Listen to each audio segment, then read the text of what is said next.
amazing contradictions at every level. So first of all, the government says its policy is to integrate databases and ensure that we have a national identification infrastructure that will stop things like creating confusion among agencies. This one collecting data here, this one collecting another data, and you end up spending more money, etc., etc. Now you have a situation where the National Identification Authority purports to be the lead regulator of all identification matters in the country.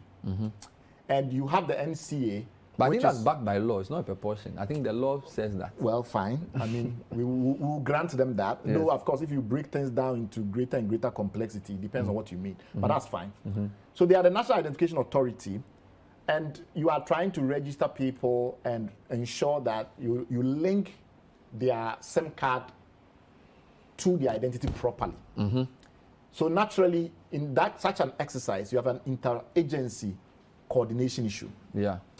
What did we discover? What we discovered was because the NIA primarily has become extremely beholden to private commercial interests because of the way they designed the national identity architecture as a public-private partnership, which was not bad. It was a great idea.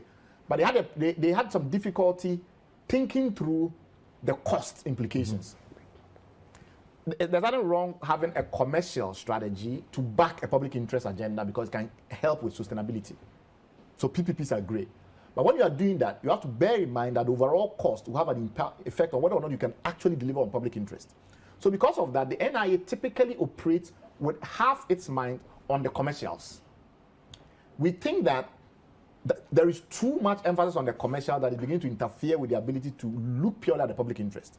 So when they were approached about how to achieve the integration of the national identity database with the communications effort that was underway, my reading of what we've been able to unearth so far is that both the NCA and the NIA were completely subservient to commercial interests and were not thinking right. They were not thinking along public interest lines. So the NIA tried to create the impression that there is no way NCA could, do this verification thing unless it made money. If you read it carefully, the interactions that they were having.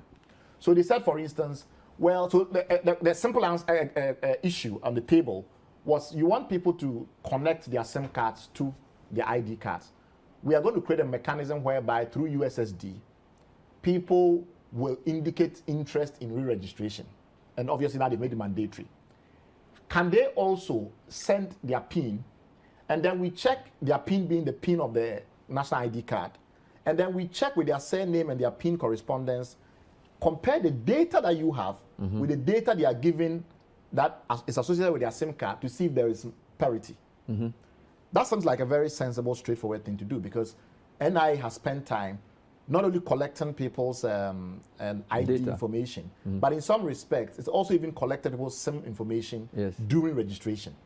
So if you send me the PIN and you say, here is a SIM number, here is a PIN, does that correspond? They should just be able to come back to you and say, yeah, it corresponds. Why do you need people queuing up in the sun to take their metrics again? If policy coherence was to be attained, the issue of integration to be attained, there's no reason why NIA and NCA should be seen to be working at cross purposes. Indeed. So my argument is that because they were being primarily driven by commercial interests, they could not keep their eye on the public interest and take the most rational, most efficient decisions.